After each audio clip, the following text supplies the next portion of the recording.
በስመ አብ ወወልድ ወመንፈስ ቅዱስ አሃዱ አምላክ አሜን። ይትባረክ እግዚአብሔር አምላከ እስራኤል ዘአብጽሐነ እስከ ዛቲ ሰዓት በሀብቱ ስቦ በረድኤቱ አቅርቦ ለዚህ ሰዓት ያደረሰን ቅዱስ አምላካችን እግዚአብሔር ስሙ ለዘላለም የተመሰገነ ይሁን። ለቃል ርደት ለሥጋ እርገት ምክንያት የሆነች የባሕርያችን መመኪያ እማ አምላክ ወላዲተ አምላክ ክብርና ምስጋና ይድረሳት። በጸና አመስግኗት። በጸና ሃይማኖት በቀና ምግባር የተጓዙ ቅዱሳን ሁሉ ክብርና ምስጋና ይድረሳቸው። ለእናንተም እንዲገባችሁ ክቡር አባታችን መልአከ ምሕረት ቆሞስ አባ ገብረ ማርያም አዱኛ የዚህ ታላቅ ቤተክርስቲያን አስተዳዳሪ፣ የጠቅላይ ቤተ ክህነት ልዑካን አባቶቻችን በየማዕረጋችሁ፣ አባቶቻችን ሊቃውንተ ቤተ ክርስቲያን፣ ካህናት፣ አኀው ዲያቆናት በዚህ የእመቤታችንን ክብር አማላጅነት የጌታችንን ቸርነት ለመረዳት ከዚያም በረከት ለማግኘት ከሩቅም ከቅርብም የተሰበሰባችሁ በክርስቶስ አባቶቼ፣ እናቶቼ፣ ወንድሞቼና እህቶቼ በአምላካችን ፍጹም ሰላም እንደምን ከረማችሁ? አልከረማችሁም እንዴ? እንደምን አላችሁ? እንኳን አደረሳችሁ።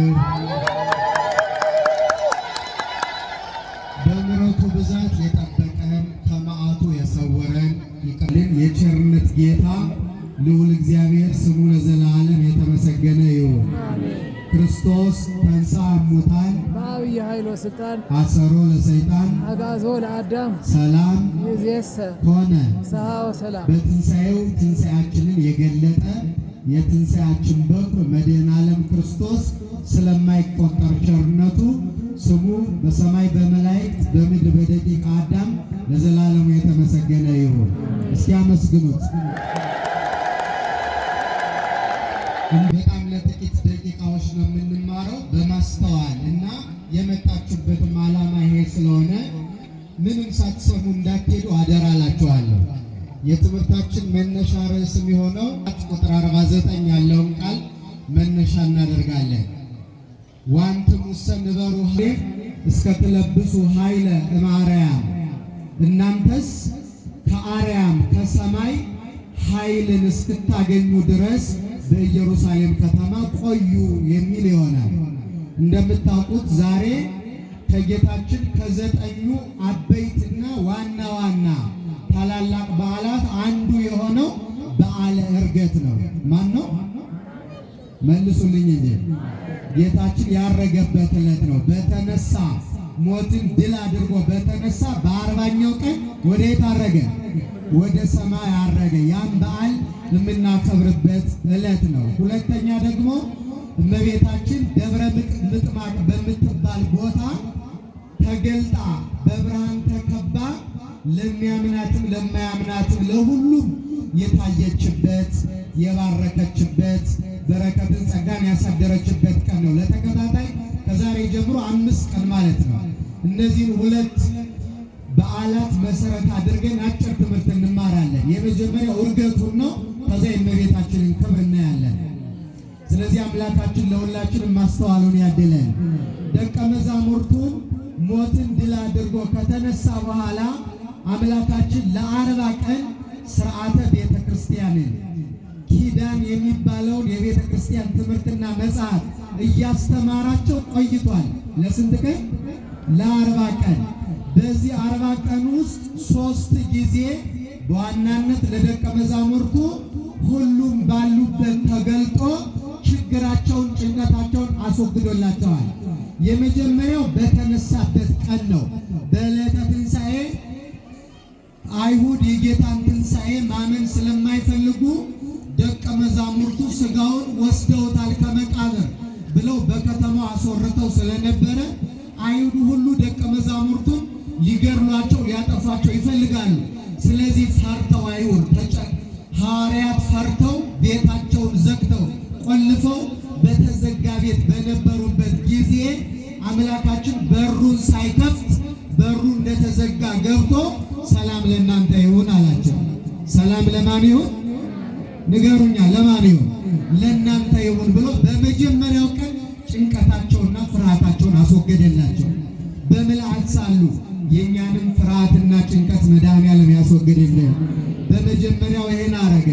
በሁለተኛው ደግሞ በመጀመሪያው ቶማስ የሚባለው ሐዋርያ ስላልነበረ በስምንተኛው ቀን እሱ ባለበት ተገልጦ የጌታን ትንሣኤ ተጠራጥሮ ስለነበረ በተለይ የተወጋ ጎኑን የተቸነከሩ እጆቹና እግሮቹን ካላየው አላምንም ስላለ እርሱን ለማሳመን ጥርጥርን፣ ኑፋቄን፣ ክህደትን ለማጥፋት ለሁለተኛ ጊዜ ሁሉም ባሉበት በተነሳ በስምንተኛው ቀን ወይም ዳግም ትንሣኤ በምንለው ተገልጦ ከደቀ መዛሙርቱ ጥርጣሬ ትንሣኤውን መጠራጠርን አራቀላቸው።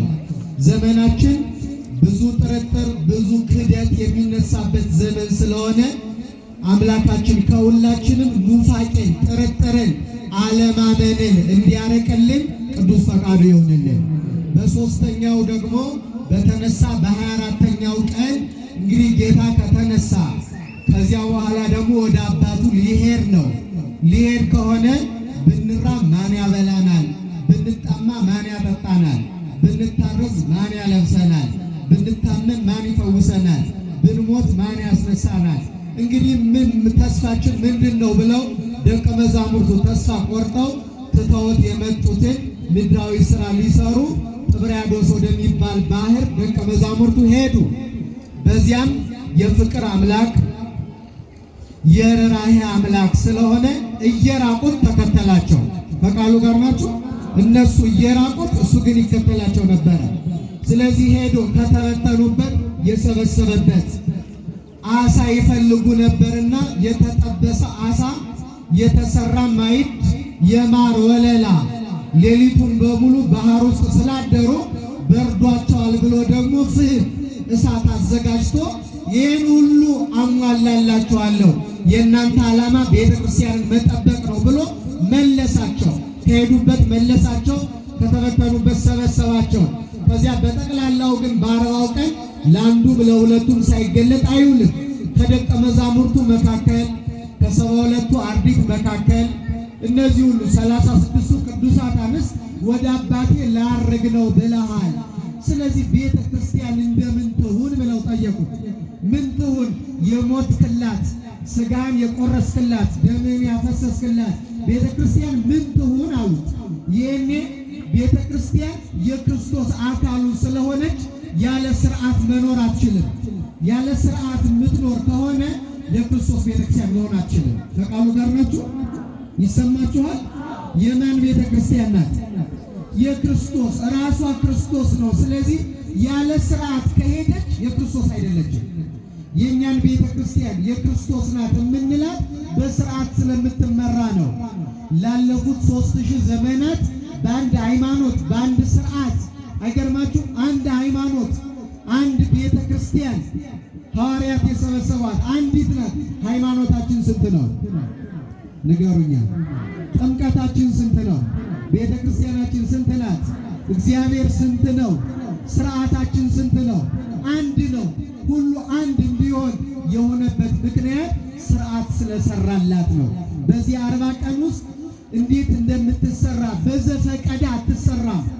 ደሙ በነጠበበት ቦታ ትሰራለች። ወደ ላይ ቁመቱ 24 ወደ ጎን ደግሞ ወርዱ 12 ሆና እንድትሰራ ዝም ብለን በግምት እንዳንሰራት ይኸውም 24ቱ የሥላሴን መንበር ከበው ሁልጊዜ ምስጋና ሳያቋርጡ እግዚአብሔርን ቅዱስ ቅዱስ ቅዱስ እያሉ የሚያመሰግኑ የ24ቱ ካህናተ ሰማይ፣ 12ቱ ደግሞ የ12ቱ ሐዋርያት። ስለዚህ ቤተ ክርስቲያን የመላእክትና የምድራውያን ካህናት ምዕመናን ኅብረት እንደሆነች በሰማይ በመላእክት በምድር በደቂቀ አዳም ምስጋና ለእግዚአብሔር የሚቀርብባት ልዩ የአምልኮ ስፍራ መሆኗን ለመግለጽ በ24 እና በ12 እንድትታነጽ አደረገ። ይህን ያደረገ አምላካችን ክብርና ምስጋና ለስሙ ይሁንልን። የተመሰገነ ይሁን። እየሰማችሁ ነው ምዕመናን? ስለዚህ በስርዓት ነው የምትመራው። ከስርዓት ከወጣች ሌላ ነው የምትሆነው። ለምሳሌ ባለፉት ዘመናት በተለይ ከ451 ዓመተ ምህረት በኋላ ካቶሊክ ከኦርቶዶክስ ተዋህዶ ተገንጥሎ የራሱ እምነት ከሆነ ጀምሮ ከካቶሊክ ደግሞ ፕሮቴስታንት ተገንጥሎ ወጣ። ከዚያ በኋላ ቁጥር ስፍር የሌለው ወደ 40 ሺህ የሚደርሱ የፕሮቴስታንት ክፍልፍሎች በዓለም ተፈጥረዋል። ይሄ የዓለም ታሪክ ነው። ይህ ሁሉ መከፋፈል የሃይማኖት ለምን እንደተፈጠረ ታውቃላችሁ? ስርዓት ስለሌለ እኮ ነው። ስርዓት ከሌለ በአንድ ሃይማኖት መጽናት አይቻልም። በአንዲት ቤተክርስቲያን መጽናት አይቻልም። እኛ ላለፉት ዘመናት አንዲት ቤተክርስቲያን አውሮፓን ብትሰራ አሜሪካም ኢትዮጵያ በጌታም በእመቤታችንም በቅዱሳንም ስም ብትሰራ በጭቃ በጨፈቃ በድንጋይ በወርቅ በእንቁ ብትሰራ ቤተክርስቲያን ስንት ናት? አንድ ናት። የሚቆረሰው ስጋ የሚቀዳው ደም የመድኃኔዓለም ነው የትም ቤተክርስቲያን። ስለዚህ አንዲት ሆና እንድትቀጥል ያረጋት በስርዓት መመራቷ ነው። ያን ስርዓት ለሐዋርያት ባያስተምር የእኛም ቤተክርስቲያን ያን ስርዓት ተቀብላ ባትቆይ ኖሮ እንዲህ ተሰብስበን አናመልከውም ነበረ። የተለያየ እምነት የተለያየ አኗኗር ይኖረን ነበረ። ይህን ጸጋ የሰጠን አምላካችን የተመሰገነ ይሁን። ትንሣኤውን ከገለጠ ስርዓት ካስተማረ በኋላ ደቀ መዛሙርቱን ወደ አባታቸው አድርጋለሁ አላቸው። ይህኔ ልባቸው ተሸበረ። 3 ዓመት ከ3 ወር ቢራዋ አብልቶ ዘመድ ሆኖ አባት ሆኖ እናት ሆኖ ሁሉን ሆኖ ሀገር ሆኖ ርስት ሆኖ ክብር ጸጋ ሆኖ ሁሉን አድርጎ አብሯቸው ነበረ። ከዋለበት እየዋሉ ካደረበት እያደሩ የቃሉን ትምህርት የእጁን ታምራት እየተመለከቱ ከእርሱ ጋር ኖሩ። እየሰማችሁ ነው ክርስቲያኑ? ከእርሱ ጋር ኖሩ። ስለዚህ ሊሄድ ነው ሲላቸው ልባቸው ተሸበረ። እግዚአብሔር ከሽብር ያድነን። አሁን አስተውሉ። እንደዚህ ሲላቸው ተጨነቁ። ይሄኔ ሊያጽናናቸው እንደዚህ አላቸው፣ ወናው እያሃድገክሙ ጓለማውታቱ ኩኑ፣ አባት እናት እንደሞተበት ልጅ አልተዋቸውም አላቸው። አባት እናት የሞቱበት ልጅ ተስፋ የለውም ማለት በምድራዊ አባት የለው እናት የለው፣ ያሳዝናል በጣም። ግን የመጨረሻው ተስፋ ማጣት ምን እንደሆነ ታውቃላችሁ ክርስቲያን? የመጨረሻው እግዚአብሔርን ማጣት። በምድር ያለ አባት ምንም ቢኖር መሞቱ አይቀርም። እናትም እንደዚሁ ተስፋ ያደረግናቸው ቤተሰቦች ሁሉ ያልፋሉ። የማያልፈው አባት ግን ማን ነው? አረ ተናገሩ፣ ማን ነው? እስቲ አመስግኑት። ስለዚህ አልተዋችሁም። አባት እናት እንደሌለው ዘመድ ወገን እንደሌለው አድርጌ አልተዋችሁም። እስከ ዓለም ፍጻሜ ድረስ ሁልጊዜ ከእናንተ ጋር ነኝ አላቸው። በሥጋ ባርግም በመንፈስ በሄዳችሁበት ሂጄ ስትቀመጡ ተቀምጬ ስትነሱ ተነስቼ መንገዳችሁን አቀናለሁ፣ አልለያችሁም አላቸው። ከእኛም አይለይብን ክርስቲያኖች አምላካችን። እንደዚህ ያላቸውና ቀጥሎ ምን አለ? ወናሁ እፌኑ ለክሙ ተስፋሁ ለአቡዬ ላዕሌክሙ። እነሆ በዚህ ብቻ አልተዋችሁም፣ የሚያጽናናውን የሚያበረታውን የሚያጠነክረውን የተማራችሁትን ትምህርት የሚያስታውሳችሁ ፍርሃታችሁን ጭንቀታችሁን የሚያርቅ የአባቴን ተስፋ መንፈስ ቅዱስን እልክላችኋለሁ አላቸው። ለምን እንዳረገ ታውቃላችሁ ክርስቲያኖች? አንደኛው ምክንያት መንፈስ ቅዱስን ለመላክ ነው። ለምን? ከጭንቀት እንዲወጡ፣ ከሽብር እንዲወጡ፣ ብቸኝነት እንዳይሰማቸው፣ ፍርሃታቸው እንዲርቅና በዓለም ዙረው የክርስቶስን ወንጌል ያለ ኀፍረት ያለ ፍርሃት እንዲሰብኩ የሚያጽናናውን መንፈስ ቅዱስን እንደሚልክላቸው ቃል ገባላቸው። እኛም ፈርተናል፣ በጣም ተጨንቀናል፣ ተሸብረናል። ምን እንሆን ይሆን የማይል ሰው የለም በየዘመናት።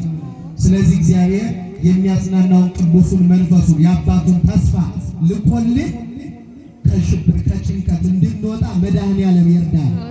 አባ ቅዱስ ዲዮስቆሮስ በቅዳሴ እንዳነሳው ወበአርባ ዕለት አመ ያርግ ሰማይ አዘዞሙ እንዘይም ጽንዑ ተስፋውላ፣ የአብን ተስፋ ደጅ ጽኑ። በ40ኛው ቀን ባረገ ጊዜ ያላቸው ይህን ነው። የአብን ተስፋ ደጅ ጽኑ። ምን በሉ? የአብ ተስፋ ማን ነው? መንፈስ ቅዱስ። እርሱን ደጅ ጽኑ። እርሱ ሲመጣ ጉድለታችሁ ይሞላል። የተሰበሩት ይጠገናሉ፣ የራቁት ይቀርባሉ፣ የወደቁት ይነሳሉ፣ ያለቀሱት እንባቸው ይታበሳል። ማን ከመጣ? መንፈስ ቅዱስ። መንፈስ ቅዱስ ይላክልን ለኛ። አንደኛው ያላቸው ይሄ ነው። ሲያርግ ይሄን ካለ በኋላ ዋንትሙ ሰንበሩ ሀገረ ኢየሩሳሌም እስከ ተለብሱ ኃይለ እማርያም ከሰማይ መንፈሳዊ ኃይልን፣ መንፈሳዊ ዕውቀትን፣ ሰማያዊ ሀብትን፣ ሰማያዊ ዕውቀትን ገንዘብ እስክታደጉ ድረስ ከኢየሩሳሌም ከተማ እንዳትወጡ አላቸው። የትምህርታችን ርዕስ ምንድን ነው?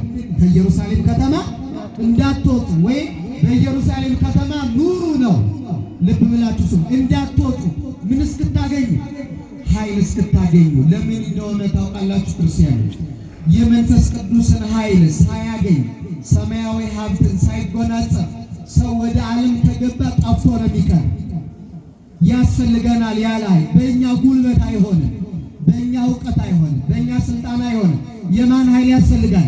የእግዚአብሔር ኃይል። እሱን እስክታገኙ ድረስ ግን ከቤተ ክርስቲያን እንዳትወጡ፣ ከኢየሩሳሌም እንዳትወጡ አላቸው። እነሱም ቃሉን ተጠበቁ። ይህን አላቸው፣ አዘዛቸው፣ ተስፋ ሰጣቸው። ከኢየሩሳሌም እንዳትወጡ አላቸው። ቀጠለና ወንዝ አውጾሙ አውጾሙ አፍአ እስከ ቢታንያ ዋንሳ እዴሁ ወባረኮሙ። ከዚህ በኋላ ካዘዛቸው ከኢየሩሳሌም እንዳትወጡ ካደረጋቸው በኋላ ወደ ቢታንያ ይዟቸው ወጣ ይላል። ከከተማ ውጭ ወዳለ ከኢየሩሳሌም ወጣ ያለች ቦታ ናት ቢታንያ። ወደዚያ አወጣቸውና እጁን አንስቶ ባረካቸው ይላል። እኛንም ይባርከን ክርስቲያን። ባረካቸው፣ በረከት አሳደረባቸው። መተርጉማኑ እንደነገሩን ቢታንያ የአልዓዛር መንደር ናት። አልዓዛር የጌታ ወዳጅ በሞተ ጊዜ ከኢየሩሳሌም ወደ ቢታንያ ሂዶ ነበረ። ከሞተ ከ4 ቀን በኋላ ከመቃብር ቀስቅሶ አልዓዛር ተነስ ብሎ ያስነሳው። ስለዚህ ትንሣኤው መጀመሪያ የተሰበከባት ቦታ ናት። ስለዚህ ትንሣኤውና እርገቱን የበለጠ እንዲረዱ ወደ ቢታንያ ነው ያወጣቸው።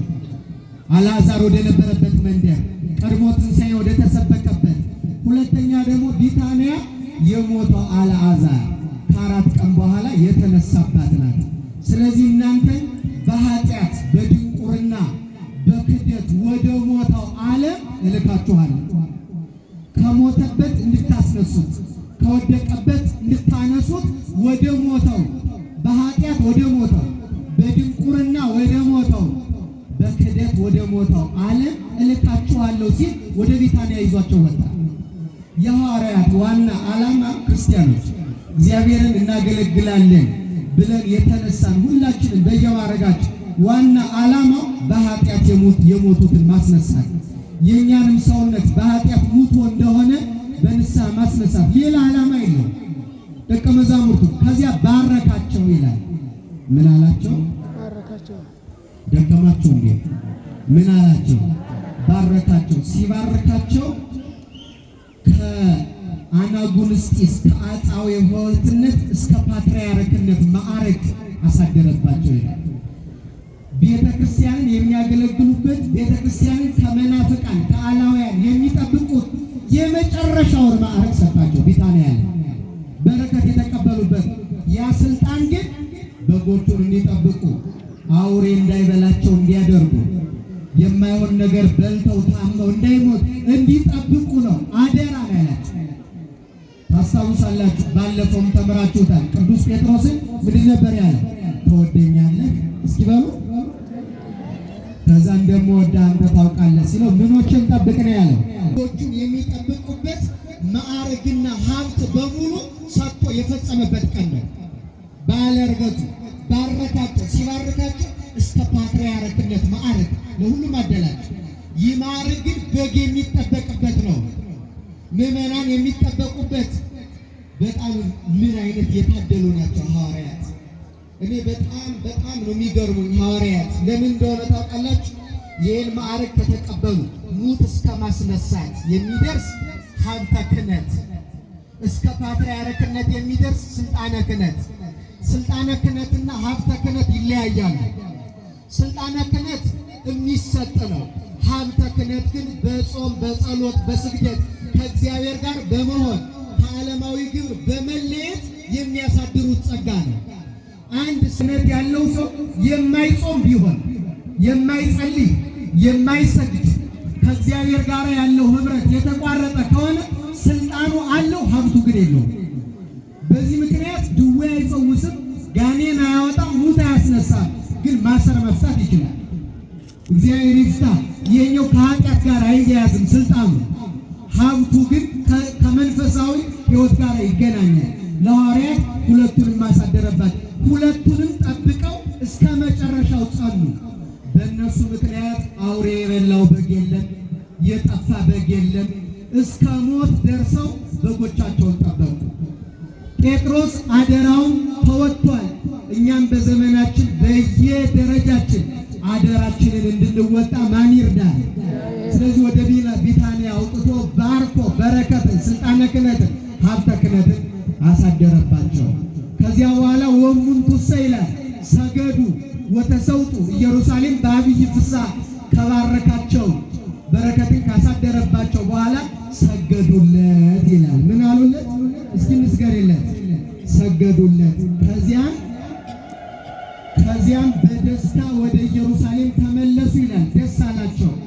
በማረጉ ከፍቷቸው ነበረ። መንፈስ ቅዱስን እንደሚልክላቸው ተስፋ ሲሰጣቸው፣ ከኢየሩሳሌም አትውጡ ሲላቸው፣ ሲባርካቸው፣ በዚያ ላይ ደግሞ እየባረካቸው ከዓይናቸው እየራቀ ሄደ። ወንዘ ይባርኮሙ ተረሃቆሙ፣ እየባረካቸው ከዓይናቸው እየራቀ ሄደ። የርቀት ያይደለ የርህቀት ደመና መታ ከበበችው። ያ ደመና የባህሪ ክብሩ ነው። ክርስቶስን ደመና ሊሸከመው አይችልም። ይችላል? አይችልም። የባህሪ ክብሩ በእርሱ ዘንድ ያለ መለኮታዊ ክብሩ ነው። እሱ ተገለጠ። ከዛ እየራቃቸው ሲሄድ ዓይናቸውን ወደ ሰማይ አንጋጠው ትኩር ብለው ያዩት ነበር። ምን አይነት የታደሉ ናቸው ክርስቲያኖች! እኛም ሁልጊዜ ዓይናችን ከክርስቶስ እንዳይነቀል በቸርነቱ ይጠብቃል። አሁን እኮ መከራችን የበዛ ዓይናችን ከሱ ተነቅሏል። የምናየው ሌላ ነው እንጂ ክርስቶስን አናየው። ደቀ መዛሙርቱ ግን ትኩር ብለው ልክ አባቱ ወደ ሌላ ሀገር እንደሚሄድበት ሕፃን ተስፋ አላቸው።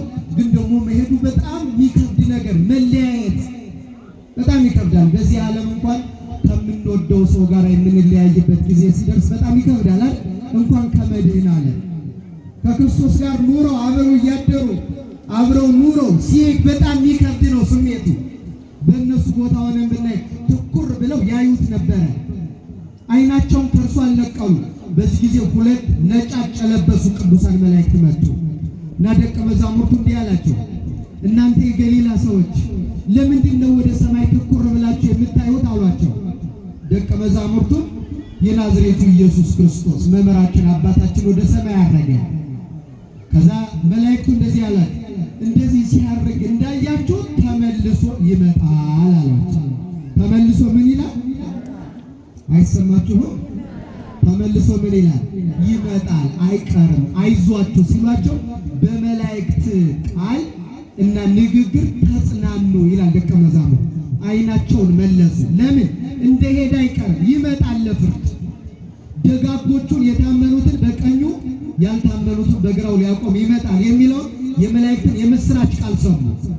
እግዚአብሔር በቸርነቱ ለእኛም የመላእክትን የምስራች የደስታ ቃል ዛሬ በባለ ዕርገቱ ያሰማል። አሜን አትሉም እንዴ? ከዛ ይህም ሰሙ፣ ይመጣል አይቀርም የሚለው ተስፋችን ነው። በነገራችን ላይ ክርስቲያኖች እንድንጽናና የሚያደርገን አንዱ ይሄ ነው። መምጣቱ አይቀርም፣ ይመጣል፣ ይፈርዳል፣ የቤተ ክርስቲያንን ክብር ይገልጣል፣ እውነቱን ይገልጣል፣ ሃይማኖቱን ያጸናል፣ መከራ ለተቀበሉት ዋጋ ይሰጣል፣ ያሾፉ የበደሉ ደግሞ ዋጋቸውን የሚቀበሉበት ጊዜ ይመጣል። ይህ የክርስቲያኖች ተስፋ ነው። ይህን ተስፋ ባናደርግ ኖሮ ተስፋ ቆርጠን እንሞት ነበር። እስካሁን ተስፋ የማንቆርጠው ለምንድን ነው? ይመጣል፣ እንደሄደ አይቀርም፣ ለፍርድ ይመጣል።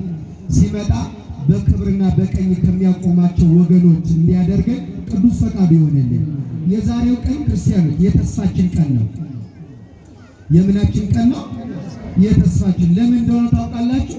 በአይሁድ እጅ ተይዞ በጥፊ የተመታው፣ ምራቅ የተተፋበት፣ በቀኖት የተቸነከረው፣ ስጋው የተቆራረሰ፣ ደሙ የፈሰሰ፣ አጥንቱ የሾህ አክሊል የደፋው ያን ሁሉ ውርደት የተቀበለው ጌታ እኛን ለማዳን አረገ።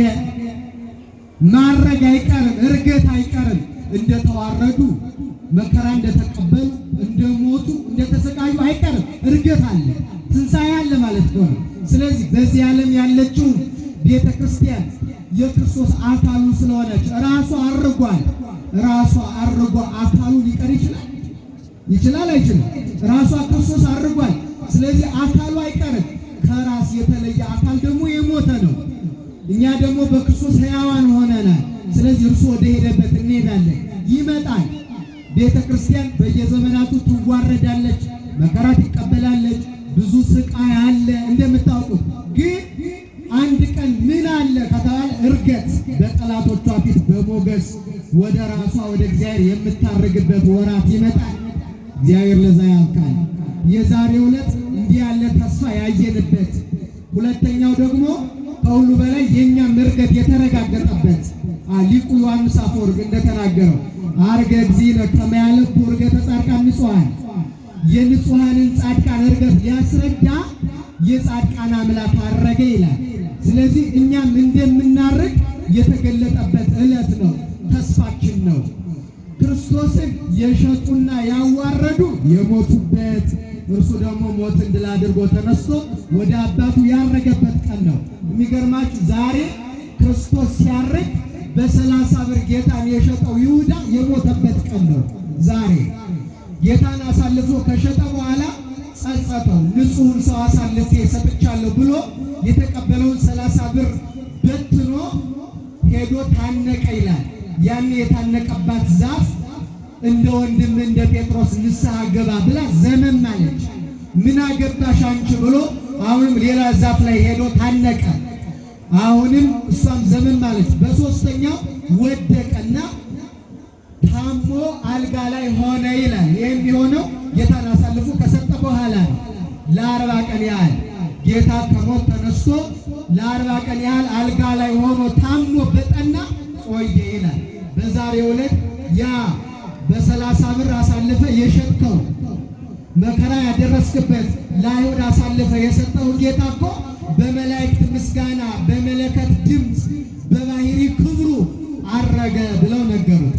አረገ ብሎ ብድግ ላለው ሲል የአልጋው ሸንኮር ሆዱን ቀዶት አንጀቱ ተዘርግፎ ሞተ። አያችሁ ክርስቲያኖች፣ ክፋት የኋላ ኋላ ያጠፋል፣ ያዋርዳል። ክርስቶስ ንጹሕ ባሕሪ ነው። ያለ በደሉ መከራ ተቀበለ። ነገር ግን ያ ወራት አልፎ በታላቅ ኃይልና ስልጣን ተነስቶ ከዚያም በ40ኛው ቀን ወደ ሰማይ አረገ። ክፉዎቹ ደግሞ ተጎሳቆሉ፣ መከራ ተቀበሉ። እኛ እርሱን ተከትለን ከሚያርጉት ዛሬ በጎ የሚሰሩ ከክፋት የተለዩ ሰዎች ክርስቶስን ይመስሉታል። በእርገቱ ከፍ ከፍ ያሉ ማለት እርሱን የተከተሉ ናቸው። ክፋት የሚሰሩ ደግሞ ይሁዳን ይከተሉታል። እኛ የትኛውን እንከተላለን? ክርስቶስን ተከትለን ከፍ ከፍ ለማለት ያብቃን ክርስቲያኖች። ይህንን በየዘመናቱ የተነሱ አባቶቻችን እርገቱን በተመለከተ በብዙ ምስጢር አስረድተዋል። ይህን አንስቼ የእመቤታችን ጉዳይ ላውሳና ትምህርት የልቋል። ከቃሉ ጋር ናቸው። የጌታችንን እርገት ለማስረዳት ብዙ ምሳሌ ተመስሏል፣ ብዙ ምስጢር ተመስጥሯል። አንድ ብቻ ማስረጃ ልንገራችሁ። ምሳሌ በዚህ አለ። አንድ ኦፈ ፊንክስ የሚባል አንድ ፍጥረት አለ በዓለም። ማን የሚባል ኦፈ ፊንክስ በሉስ። የጌታን ትንሣኤና እርገት የሚያስረዳ ፍጥረት ነው። በዚህ ዓለም የሚኖረው 500 ዓመት ነው። ስንት ዓመት ነው? ከሰው በላይ ማለት 500 ዓመት ይኖራል እና 500 ዓመት ሲሞላው ግን እርጅና ይሰማዋል ይላል። እርጅና ሲሰማው ወደ ዮርዳኖስ ባህር አጠገብ ይሄድና ከዚያ ከባህሩ ዳር ቡላድ የሚባል እሳታዊ ባህር ያለው ጭቃ አለ። እሱን ሰውነቱን በሙሉ ይቀባል። ከተቀባ በኋላ እንጨት ሰብስቦ ከእንጨቱ ላይ ይወጣና እንጨቱን ከምሮ እዚያ ላይ ክንፉን ያማታዋል ይላል። እየሰማችሁ ነው? ምን ይለዋል? ክንፉን ያማታዋል። ክንፉን ሲያማታው ከክንፉ ውስጥ እሳት ይቀሰቀስና ሰውነቱን በሙሉ ያቃጥለዋል። ሰውነቱ በሙሉ አመድ ይሆናል፣ ትቢያ ይሆናል። ከዚያ እግዚአብሔር በቸርነቱ ብዛት ፍጥረታትን ስለሚጎበኝ ይህ ወፍ የሚኖረው በግብፅ አካባቢ ስለሆነ በግብፅ ዝናብ አይዘንብም። የሚዘንበው በ500 ዓመት አንድ ጊዜ ነው። በስንት ዓመት አንድ ጊዜ? እኛ እኮ የሰጠን ሀገር እኮ የተለየች እኮ ነው። የግብፅ ሕይወቷ አባይ ነው። በአባይ ነው እንጂ የሚኖሩት ዝናብ ጨርሶ አይዘንብም። መጽሐፋችን እንደሚለው በ500 ዓመት አንድ ጊዜ ብቻ ይዘንባል። የሚዘንበውም ይሄ ንስር የሚታደስበት ወራት ስለሆነ ንስሩን ለማደስ ነው ዝናብ የሚዘንበው። ተቃጥሎ አመድ ትቢያ ከሆነ በኋላ ዝናብ ይዘንባል። ያ ዝናብ አመድ ትቢያ የሆነውን አካል ያረሰዋል። በመጀመሪያው ቀን በዝናቡ ምክንያት ያ አመድ የሆነው ኦፈ ፊንክስ የሚባለው ወፍ ትንሽ ትል ይሆናል። ምን ይሆናል? ትንሽ ትል። በሁለተኛው ቀን ጥቂት ትንሽ ደግሞ ወፍ ይሆናል፣ ከፍ ያለ ማለት ነው። በሶስተኛው ቀን ንስር ማለት ኦፈ ፊንክስ በጣም ትልቅ ንስር ነው። በሶስተኛው ቀን የቀድሞ ሰውነቱ እርጅናው ተወግዶ የቀድሞ ሰውነቱ ተመልሶ በሶስተኛው ቀን ወደ ሰማያት ይበራል ይላል። አምላካችንም ወደዚህ ዓለም መጣ ያረጀውን የሰውን ሰውነት ለማደስ። በዚህ ምክንያት መከራ ተቀበለ፣ ሞተ፣ ተቀበረ። በሶስተኛው ቀን ሞትን ድል አድርጎ ተነሳ። እስኪ አመስግኑት። ከላይ በረረ ወፉ። ጌታችንም በሶስተኛው ቀን ተነስቶ በ40ኛው ቀን ወዴት አረገ? ወደ ሰማይ አረገ። ለምን መሰላችሁ? በ40ኛው ቀን ያረገ ክርስቲያኖች፣ አዳም በተፈጠረ በ40 ቀኑ የእግዚአብሔርን ልጅነት አግኝቶ ነበር። እሷን በኃጢአት ምክንያት አጣት። ስለዚህ አዳም ያጣትን ልጅነት ለመመለስ እንደመጣ ለማጠየቅ በ40ኛው ቀን ወደ ሰማይ አረገ። በአባቱ ቀኝ ተቀመጠ። በአባቱ ቀኝ ተቀመጠ ማለት ለአብ ቀኝ የለው፣ ግራ የለው፣ ፊት የለው፣ ኋላ የለው። ለመለኮት ቀኝ የለው። ቀኝ ማለት በአባቱ ክብር ማለት ነው። አንድ በሆነ ክብር እስመ ብሂለ የማን ያእምር ይመርህ ሀበ ተዋሕዶቶሙ በክብር ወእሪናሆሙ በክብር። ቀኝ ማለት ይላል ዮሐንስ አፈወርቅ የክብር አንድነታቸው የአብና የወልድ የክብር አንድነት ያሳያል። እንዲህ አድርጎ ወደ ሰማይ አድርጎ እኛም እንደምናርግ የገለጠበት በዓል ነው። ለዚህ ያበቃን አምላካችን የተመሰገነ ይሁን። እንዲህ ከሆነ ክርስቲያኖች ሁለተኛው እና ዛሬ ደግሞ የተሰባሰብንበትን ጉዳይ እናንሳ። ጌታችን ሲያርግ ለደቀ መዛሙርቱ አንድ ነገር ነግሯቸዋል። እሱ ምንድነው? በኢየሩሳሌም ከተማ ምን በሉ? ቆዩ። ረባችሁ ደክሟችሁ፣ እኔ ራሱ አልደከመኝ። እስኪ በሉ አንድ ላይ በኢየሩሳሌም ከተማ ኑሩ ከሰማይ ኃይልን እስክታገኙ ድረስ። ስለዚህ ጌታችን የተናገረው ስለ ኢየሩሳሌም ስለ ከተማዋ ብቻ አይደለም። ኢየሩሳሌም የተባለችው ድንግል ማርያም ናት። ማናት? እስኪ በአንድ ድምፅ ማናት? ድንግል ማርያም ናት። ማን የተባለችው? ኢየሩሳሌም። ኢየሩሳሌም ማለት የሰላም ሀገር ማለት ነው። የሰላም ከተማ። ኢየሩ ማለት ሀገር ከተማ ማለት ነው። ሰላም ማለት ደግሞ ሳሌም ማለት ደግሞ ሰላም ማለት ነው። እመቤታችንን የሰላም ከተማ ናት። ለምን? ሰላም የሰላም አምላክ የተባለው ጌታ ከማን ተወልዷል? ከድንግል ማርያም ተወልዷል። ስለዚህ ማን እንላታለን? ኢየሩሳሌም ትባላለች። ነቢዩ ኢሳይያስን በትንቢቱ ምዕራፍ 2 ላይ እንደዚህ ይላል፣ ሕግ ይወፅእ እምጽዮን ወቃለ እግዚአብሔር በኢየሩሳሌም። ሕግ ከጽዮን ቃለ እግዚአብሔርም ከኢየሩሳሌም ይወጣል ይላል። ሕግ የተባለው ክርስቶስ ነው። ቃለ እግዚአብሔርም የተባለው ክርስቶስ ነው። ሕግ ከጽዮን ማለት ከድንግል ማርያም ክርስቶስ ይወለዳል። ወቃለ እግዚአብሔርም ኢየሩሳሌም ማለትም ቃለ እግዚአብሔር ክርስቶስ የአብ አካላዊ ቃል መድኃኔ ዓለም ክርስቶስ ከኢየሩሳሌም ከድንግል ማርያም ተወልዶ ዓለምን ያድናል ማለት ነው።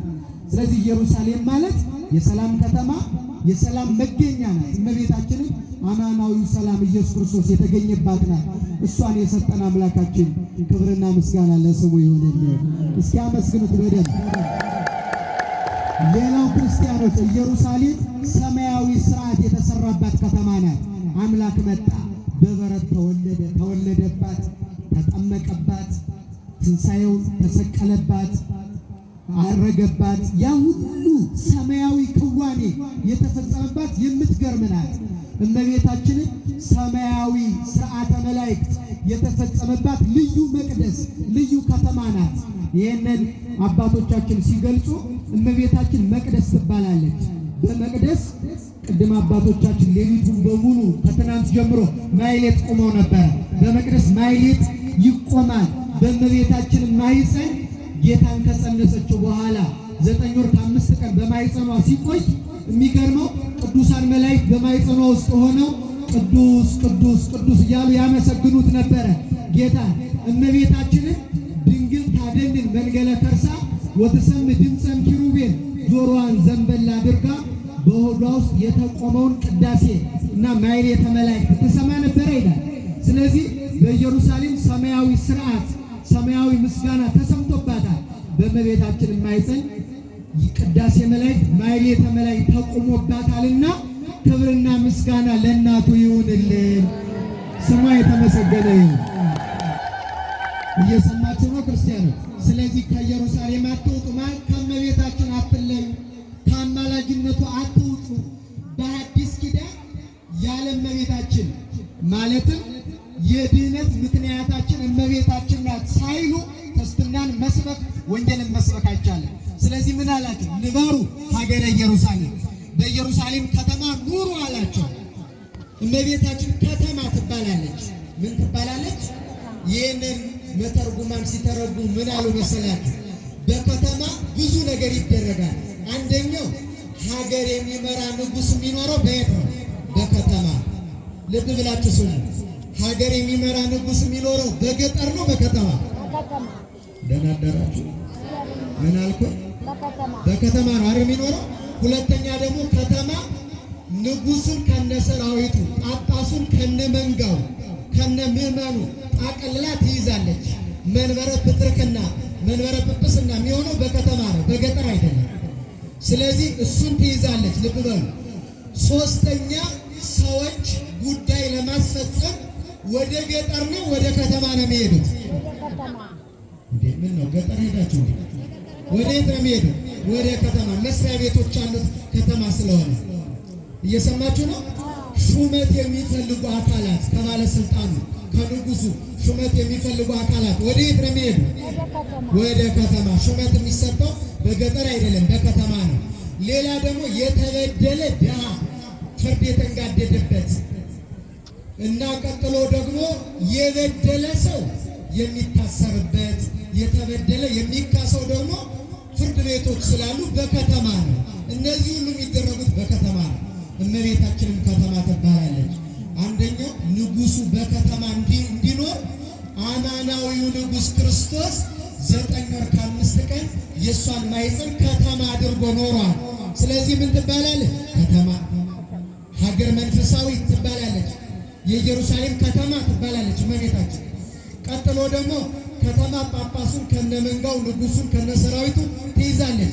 ጌታም ሰማይን ከነግሱ ምድርን ከነልብሱ ይዞ በማኅፀኗ 9 ወር ከ5 ቀን ተቀመጠ። በከተማ ሰዎች ደጅ ይጠናሉ ፍርድ ለማግኘት ጉዳያቸውን ለማስፈጸም። እመቤታችንንስ ደጅ የማይጠና ማን አለ? ሰአሊ ለነ ቅድስት የማይላት ማን አለ? በትክክል ልጇን የሚያምን ከሆነ እሷን ሰአሊ ለነ ቅድስት እስኪ በሉ። ቅድስት ሆይ ምን በይልን ለምኝልን ሳይል ሳይማጸናት የሚውል ሰው የለም። ስለዚህ በከተማ ተማጥኖ አለ፣ እሷን እንማጸናታለን አማናዊት ከተማ ስለሆነች። ሌላው ደግሞ ስልጣን የሚገኘው በከተማ ነው። በእሷ ምክንያት ያላገኘነው ክብር።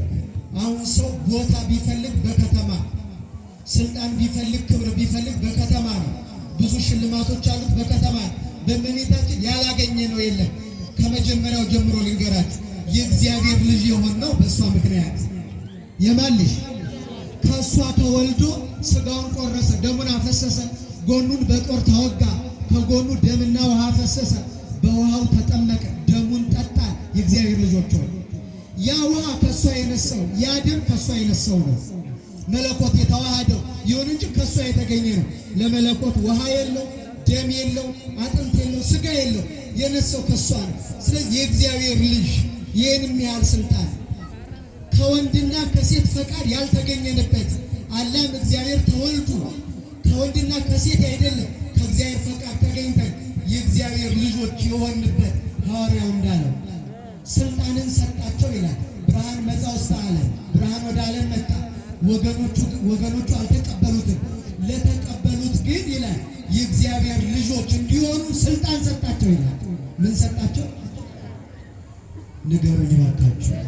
ስልጣን ሰጣቸው። ይህ ስልጣን ምን ይባላል? የእግዚአብሔር ልጅ መሆን። አያችሁ፣ ከዚህ የሚበልጥ ስልጣን የሥላሴ ልጅ ከመሆን የመድኃኔዓለም ልጅ ከመሆን ያገኘነው በድንግል ማርያም ምክንያት ነው።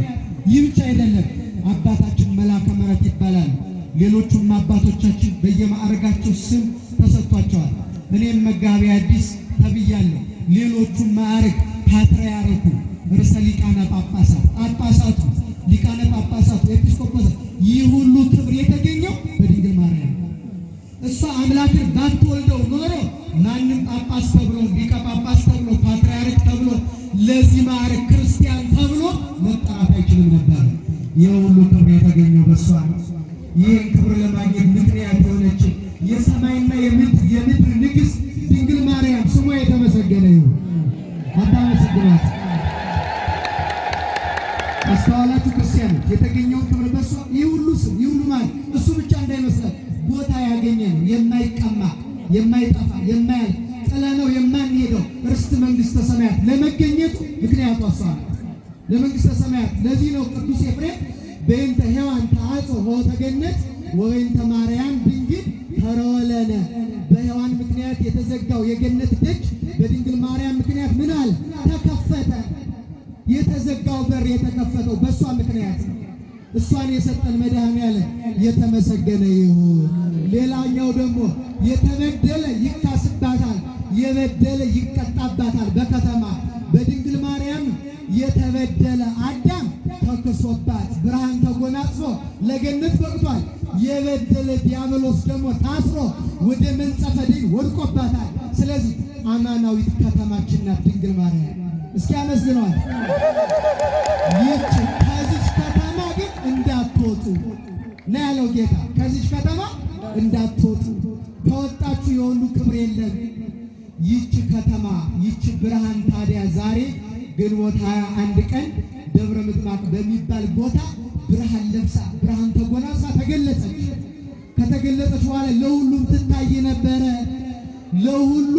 ለሁሉም መሰረት ስለሆነች የሚገርማችሁ የማይፈልጋት የለም። ያልታደለ ሰው ነው እንጂ እንኳን እኛ መላእክት ይፈልጓታል፣ እንኳን እኛ ሰማዕታት።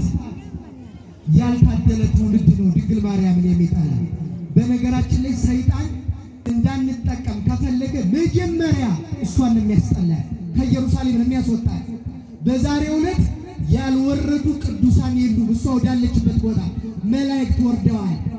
ዙሪያውን ከበው ሱራፌልና ኪሩቤል መጥተው ይሰግዱላት ነበረ። ገብርኤል የሰገደላትን ማን ነው ግን የሚያዋርዳት? ክርስቲያን ሚካኤል የሰገደላት። ሚካኤል በየማና ወገብርኤል በጸጋማ፣ ሚካኤል በቀኟ ገብርኤል በግራዋ ሁልጊዜ አይለዩም። ሚካኤል ጠባቂ መልአኳ፣ ገብርኤል ደግሞ የምስራች የነገራት የደስታ መልአኳ ነው። ሁልጊዜ መላእክት አይለዩአትም። መጥተው መላእክት እየሰገዱ እንደዚህ አሏት፣ ወነጸረ እግዚአብሔር አብ እምሰማይ፣ ከሰማይ ሆኖ እግዚአብሔር አብ መላውን ዓለም ተመለከተ አሉና ወኢረከበ ዘከማኪ፣ እንዳንቺ ያለ አላገኘም። እስኪ በሉ እንዳንቺ ያለ አላገኘም። እንደማን ያለ? እንደ ድንግል ማርያም ያለ አላገኘም። በዚህ ምክንያት ወፈነው ሀቤኪ ወልዱ ዘያፈቅር፣ የሚወደውን ተቀዳሚ ተከታይ የሌለውን የባሕርይ ልጁን ወደ አንቺ ላከው ይላል። እንደሷ ያለ አላገኘም አምላክ። እርሷን እናት አድርጎ የሰጠን አምላክ የተመሰገነ ይሁን። አስተዋላችሁ ክርስቲያኖች? መላእክት መጥተው ነው ይሄን የተናገሩ። የአባ ሕርያቆስን ቃል ተናግረውታል እነሱ። መላእክት ሰገዱላት። ነቢያት መጡ፣ እነ ኢሳይያስ፣ እነ ኤርምያስ፣ እነ ዳንኤል ሰግደውላት ሄዱ። ሐዋርያት መጡ፣ ሰገዱላት። እነ ጴጥሮስ፣ እነ እንድርያስ፣ እነ ናትናኤል መጥተው ሰገዱላት። ሰማዕታት መጡ፣ እነ ቅዱስ ጊዮርጊስ። ለምን እንደሆነ ታውቃላችሁ? ሁሉም የመጡት የመላእክት እህታቸው ስለሆነች፣ የነቢያት ትንቢታቸው ስለሆነች፣ የሐዋርያት ስብከታቸው ስለሆነች፣ የሰማዕታት እናታቸው ስለሆነች፣ የጻድቃን እመቤት ስለሆነች፣ የደናግል የመነኮሳት መመኪያ ስለሆነች፣ የሁላችን ተስፋ ስለሆነች የቀረ የለም።